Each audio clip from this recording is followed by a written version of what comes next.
blood on the boardwalk. Thanks to Archer and Paige, blood on the boardwalk. From their weapon array, blood on the boardwalk. Well, they sure bled a bunch on the boardwalk. Like that time of the month, blood on the boardwalk. Boardwalk. I'm John Renton with my review of AEW Dynamite from Atlantic City. Yes, on the boardwalk. And there's a lot to unpack here, so let me know your thoughts on this show in the comments, please. We're jumping right into it with JR welcoming us. It's Wednesday night, and you know what that means. The crowd was loud as fuck. In fact, for a good portion of this show, that crowd was really goddamn loud. A Northeast crowd really can add a lot to a show, even when some moments aren't so good, and they can make some moments that are pretty damn good really, really fucking great. We have Wardlow coming out with no music, but there's MJF's scarf down the, the little LED part of the ramp and everything. Really, really cool stuff. He has two cardboard cutouts. One of MJF doing the cross-legged thing that CM Punk does. CM Punk, CM Punk, CM Punk. More on him in a little bit. And one of MJF choking out Punk with the tape, but they conveniently hid the tape. It was really, really nice stuff. I will say, upon rewatching that MJF Punk match, while it was a little bit long, and maybe it should have been 40 minutes, it still was easily one of the best TV wrestling offerings that AEW has done in a long, long time. I mean, pretty much since their debut. They've had some good offerings. That was great fucking pro wrestling. And the feud is going to continue. Excalibur does make note that that MJF didn't give Wardlow music, but FTR and Tully did. And Shivani's like, that's a great point. Shivani just being, full on, like, he's not even being transparent about it. He's like, man, I really fucking hate this guy. I mean, he didn't say the word fuck, but he might as well have. I mean, he just, like, went full on, I despise this guy and whatever. Sure, the commentators are supposed to be impartial, but whatever. Let's be honest, MJF is pretty easily detestable, but he is just so goddamn good. Spears comes out to indifference because he's Sean Spears, and he's a good wrestler, and that's it. Justin Robertson, reads all the accolades and everything from, like, almost like this freaking college ledger, like it was straight out of the movie The Skulls. And thankfully, it wasn't out of the Black Christmas 2019 remake, which if you have seen the latter, I'm very sorry.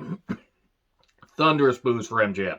Massive boos, and he was soaking it all in. It was great stuff.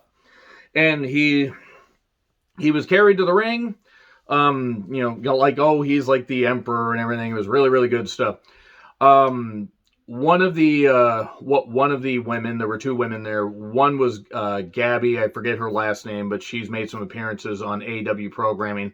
Pretty good pro wrestler from what I've seen. And a beautiful redhead. I don't have a clue who she was. MJF ends up basically making out with her, and everybody's like, oh, God, all the commentators are, like, just selling this, like, crazy, like, why would he do that and everything? Oh, he's so detestable and everything. Could you blame him? I mean, look at her. I mean, either of them. I mean, really. But we had confetti and all the trimmings and everything, and asshole chants and boos. MJF just soaking this all in. This is a fine example of starting a wrestling program with a long talking segment.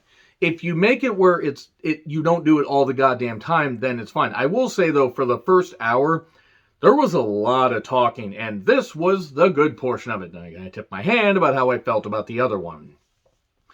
Yeah, he was talking about how he beat Punk twice in Chicago, beat him, and then they got restarted, and he beat him again. Shut the fuck up, Chance.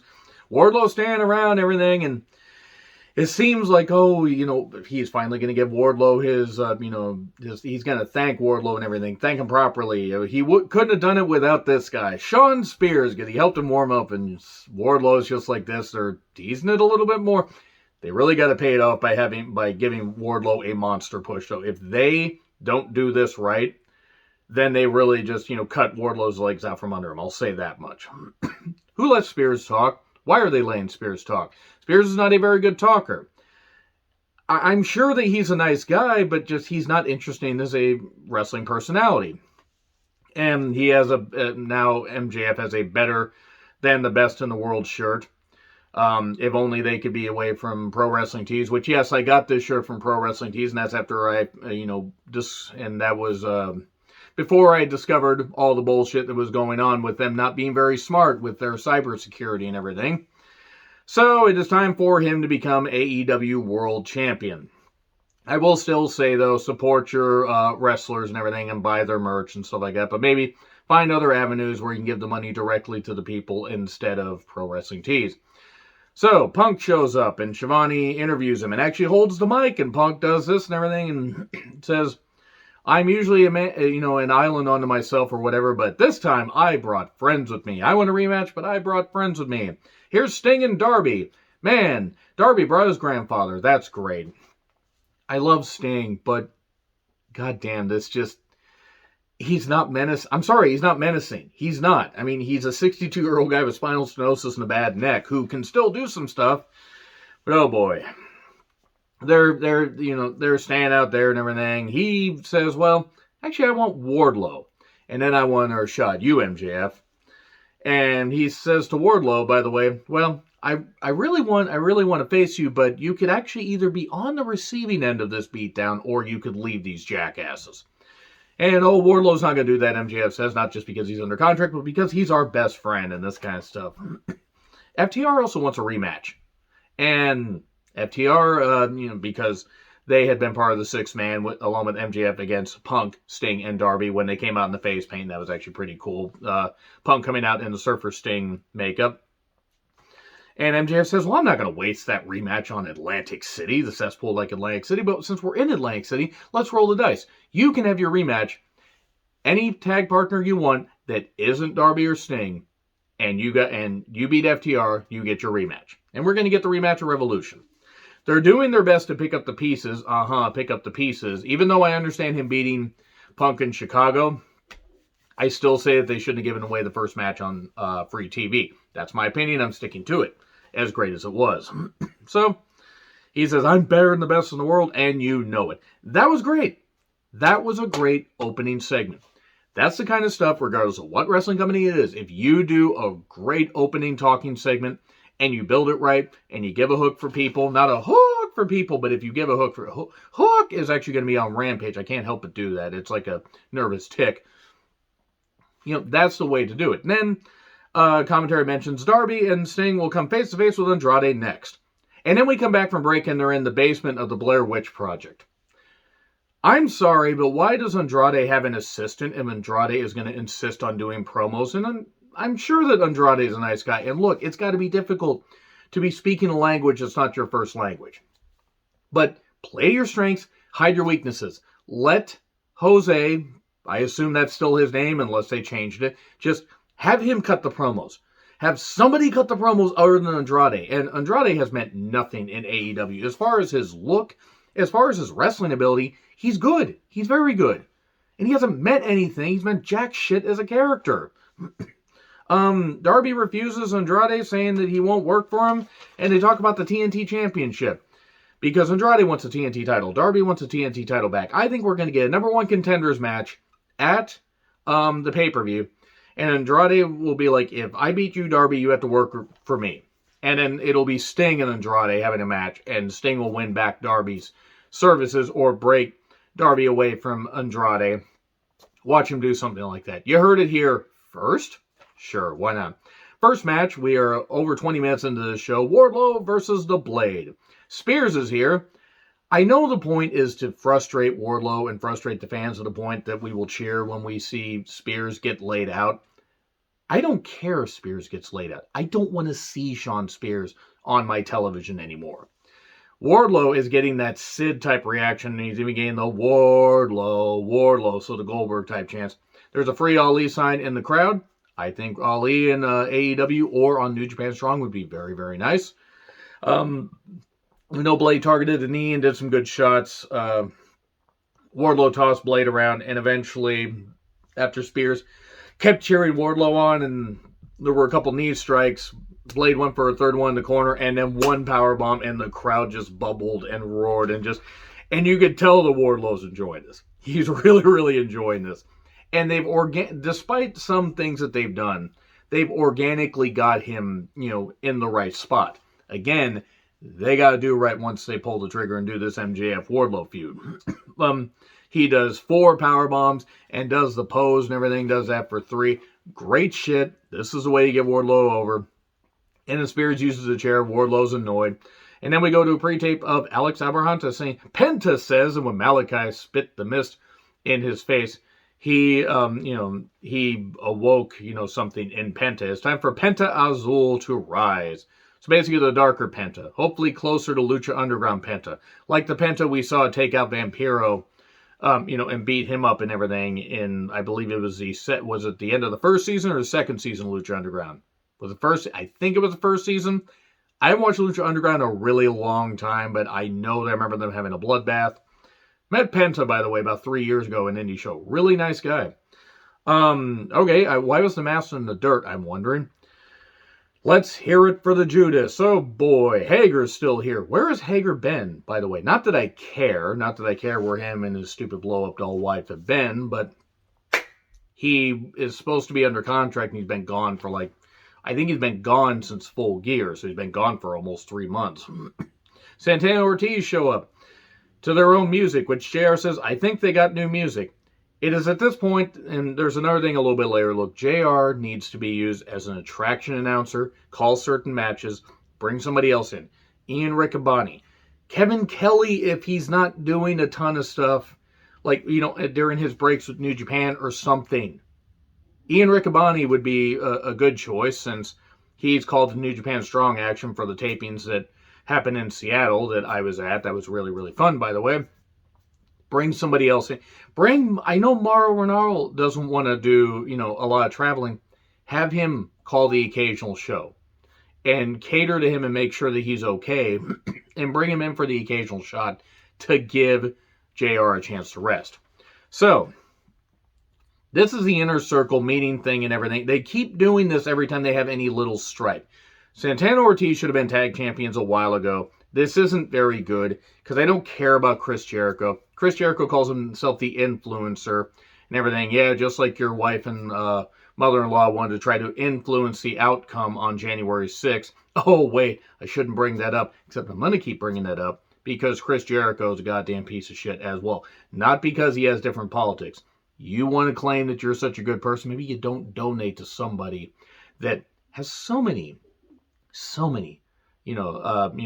pieces of dirty laundry in their closet and everything, so many skeletons in their closet and whatever. Maybe don't claim to be such a great individual and do that kind of shit. Santana and Ortiz, in all honesty, should have been out on their own. The Inner Circle should have been broken up a while ago. Had they done the Inner Circle Pinnacle thing correctly, we could have had them broken up by All Out, and then maybe we could have done something proper, and MJF could have gotten his win over Jericho, or could have done something better. Just the whole point is they could have done that so much better. The Inner Circle is pointless. It's like NWO 2000 without Brett suffering a major head injury. Though you could argue with Chris Jericho thinking that he is still worth a good goddamn to AEW or to wrestling in general, that he sustained the head injury without having Goldberg or somebody sidekick him. I can understand that AEW is low on big star power from yesteryear that they can still use now. Punk, Bryan Danielson, there is Moxley, and I mean Moxley's not necessarily from yesteryear, but Punk and Danielson had a great, run. They both had great runs on the indies before they got signed to WWE. And then Punk was away for a number of years. Mox had, the following before he got to WWE, and they have others. Jericho at this point is more of a detriment to AEW just as a talent, and I'm talking whether in the ring, especially in the ring, but on commentary. He's not helping these guys at all. This isn't going to benefit Santana Ortiz. He did say at one point, you remind me of Eddie Guerrero. Ah, okay, yeah, sure, okay. They all look alike to you, huh, Chris? Yeah, he's trying to be a heel and everything. There are Eddie chants because Eddie Guerrero was respected, unlike Chris Jericho. Says that Kingston has no stroke. I'm the influencer. And that, well, maybe I brought the wrong two members of LAX into the company. Yeah, I don't think Homicide and Hernandez, nothing against them, in 2019 would have been beneficial to AEW. And Sammy has something to say. And then basically Jericho says, shut up, Sammy. And the crowd's chanting, thank you, Sammy, or just Sammy. I think they were chanting at first, thank you, Sammy, because this was going a long time. Sammy says, I've quit before and I will again. This is a messy breakup. Sammy Guevara would know about messy breakups, wouldn't he? Oh, I can't say that. Can't possibly say that. Poor Pam. But anyway, I mean, why assume anything about anybody's personal lives or whatever? It's like, maybe don't put your personal lives out on nationwide television, and then people won't say anything. So Ortiz says, we settle this with our fists. Steve Austin did the same thing, and that ended his first 2 marriages. So they're going to settle it once and for all next week with a tag match. That means I have to watch Jake Hager wrestle. It's now at this point where I don't mind the fact that I have to watch this stuff on delay because Jake Hager bores me to tears.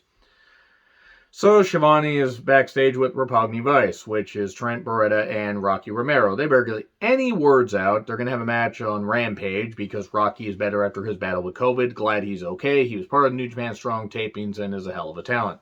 The Bucks show up, and there's a bunch of stupid bullshit, and Cole's there and everything, and suddenly Jay White shows up. Jay White just showing up backstage. Look, I've never been the biggest Jay White fan, but if you're going to take somebody that has a following and you're going to bring them in for that, you could have done that in the ring and then had the lights go out. Okay, sure, that's Malachi's thing, and I knock the lights going out all the time, but then be like, oh shit, and then suddenly just, he's doing this and everything, holds the necklace out, or, the thing out that has the little switchblade on it. That would have been cool. Nope, they just do this in fucking pre-tape. It's fucking stupid. And then, suddenly Isaiah Cassidy's in the ring and stuff like that. What do you think Jay White's run in AEW will be? I mean, I know he's working for New Japan, obviously. Do you think maybe we have him team with Cole and the Bucks? Maybe we have him team with Cole and Co. against the Bucks and Omega or stuff like that, and maybe somebody else, who the hell knows. What do you think? Because the way they introduced him, I don't know what the fuck they're doing. So Isaiah Cassidy comes out, we go to break, Who's he going to face in the, Face of the Revolution ladder match qualifier? Keith Lee, he is limitless, and my God, that was a pop, huge pop, thunderous pop. WWE fucked up by letting Keith Lee go, but they had to make him Keith Bearcat Lee. Ha ha ha, such good shit, pal. Keith looks like a young Mark Henry. In what way, JR? In what way exactly? No, he doesn't. I would have said more like Bam Bam Bigelow. Keith Lee took on Isaiah Cassidy with Mark Quinn and Matt Hardy. The Hardy that nobody really wants to see on television anymore. Okay, bask in his glory chants. Look, this match had me. At first. Lee tossed Cassidy around, just tossed him in the next county. He just threw him around. He did, a bunch of stuff. And Isaiah bumped for him, screamed at one point, doing that high falsetto scream like he's being kicked in the nuts. Matt gets disgusted and leaves. Good. Go back to Cameron, North Carolina and father more children and live off your millions. And don't be on a wrestling program that you shouldn't have been on in the first place. Then this kept going. I'm not saying Isaiah shouldn't have gotten in any offense. To me, he got in too much. And this also shouldn't have gone as long as it did. It should have been 2 minutes, 2.5 minutes flat. Isaiah could have tried to hit a couple drop kicks. But nope, they continued this a lot longer than they needed to. Keith sold more than he needed to. Isaiah does a dive at one point. But then Keith ends up getting back in, hits the Big Bang Catastrophe, hits his big BBC, and gets the victory. And then Private Party tries to attack afterwards, and then we do a powerbomb onto Isaiah Cassidy, and then a powerbomb to Mark Quinn onto the apron. They kind of lost me there. I think the Keith Lee could be a big benefit to AEW, but I think they could have trimmed this a little bit. Though given what they would have later after the next tag match, maybe it's a good thing that they had this go. Frustrating. They had something and they kind of, So, pre-tape on Mercedes Martinez and Britt, and Thunder Rosa chimes in because we're going to have a no DQ match on Dynamite. I mean, it kind of makes sense, I guess. And then Sammy does the flashcard thing because he's looking out for whoever's going to win the Face of the Revolution ladder match. FTR entrance. I love the music. Love it. And CM Punk gets a huge pop. Who's his tag partner? It's Moxley. He's coming from the parking lot. So FTR could have beat up Punk for about 5 minutes. But that's all right. The crowd is electric. Dun, dun, dun, dun, dun, dun, dun, dun. And it's CM Punk versus FTR and along with Tully Blanchard. This was a great tag match because FTR, they're just fucking great. They can have a great match with anybody. They can make anybody look good. And suddenly a pro wrestling match broke out is what I end up saying. Mox got tagged in after a little bit. He had a dive. We go to break. Mox was targeted for a while. They even drew Punk into the opposite corner, the opposing corner or the neutral corner, that is, to get a little bit of attention possibly. Oh, maybe Moxley, should have listened to Bryan Danielson, that he's the only one that he can trust and stuff like that. They could run this place, and maybe Punk is out for his own thing. Maybe he's too focused on MJF to really care about Mox. Hot tag to Punk. Doomsday Device. And a couple LOD chants, I believe, if I heard correctly. And then we get Cash Hay to Tornado DDT outside. Ring bell to the head. Brainbuster to Punk. 1, 2, kick out. Oh! Punk may still get his shot yet. So the big rig for 2. Mox stops the 3 count. And then the GTS to Tully. And can Punk get arrested for beating up the elderly? And we get a GTS and a pair of dimes shift. 1, 2, 3. CM Punk. CM Punk will get his shot at MJF, likely at Revolution. And then we get a Booker T trainee, AQA, who I'm unfamiliar with, but she's trained by Booker T. Booker T's trained some pretty good talents, some talents that have gone on to do some big things. Ember Moon, in particular, is one that comes to mind. I know he's trained others. I'm drawing a blank. Apologize for not, having a full-on Rolodex in my head. But she does a pre-tape, and look, she's been training. She's faced some various people, I imagine, mostly in Texas, since that's where Booker T's training school is. I'm not familiar with her, but you know what? As far as her first, promo on a nationwide broadcast, she did fine. Nerves? Sure. But still. She took on Jade Cargill in a TBS championship match. Okay. If it was all about how you look in the photo, Jade would be fantastic. Unfortunately, the bell has to ring. Jade moves with all the grace of an emu that was startled out of a deep slumber and is now panicking, running around, wondering what the hell's going on. Jade has the look. She doesn't have the ability, and this is not good. And I cannot ignore what I'm seeing with my eyes. Does she hit a couple impressive moves? Yes. Is she trying to take this seriously? Yes. They have Thunder Rosa, Britt Baker. Britt Baker has not wrestled all that much lately. I can't remember the last time that Britt wrestled. I think against Riho on Battle of the Belts, and maybe once after that. But the whole point is, there are other talented women. There are women killing themselves on the indies. Beating up their bodies and everything in front of crowds of maybe 100, 200, 500 people, night after night, traveling long distances that have more ability and are more ready. And it's not Jade's fault. This is what the company wants to do, but it's not good because this was 10 pissing motherfucking minutes. 10 minutes? 10 minutes? The comparisons to Goldberg are accurate, by the way, because Goldberg should have been just used in short matches. And they're trying to do this streak thing. Jade needs way more seasoning. Way more. I would argue she wouldn't even be ready until sometime in the mid of 2023. And that's being generous. Yes, AQA hit a nice shooting star. This would have been fine if it was on Dark or Dark Elevation, where you could have had it in front of a small crowd. So Dark probably would have been better. This was 10 minutes? I'm all for the women getting more time when the women's matches should be longer. And there are, when they should get some time, like Mercedes Martinez, Thunder Rosa. That was pretty good. Get more than one women's match on Dynamite. But don't feature people that shouldn't be in long matches. And this went forever. She finally hit Jaded and got the victory. But god damn it. 10 minutes? And then Matt Jackson's spray tan is absolutely out of fucking control. The crowd, by the way, I do want to note, was not very receptive to that Jade AQA match, even though they did pop for the shooting star. The Bucks talked to Cole about Jay White. Couldn't you let us know? Well, and he didn't. So we get Serena Deeb taking on Katie Arquette. That's David Arquette's niece, I believe, which means she will be AEW Women's Champion soon. That'll put butts in seats. I'm kidding. Nothing against David Arquette. And it's the Professor 5-minute challenge thing, whatever the hell it is. It's way too goddamn wordy.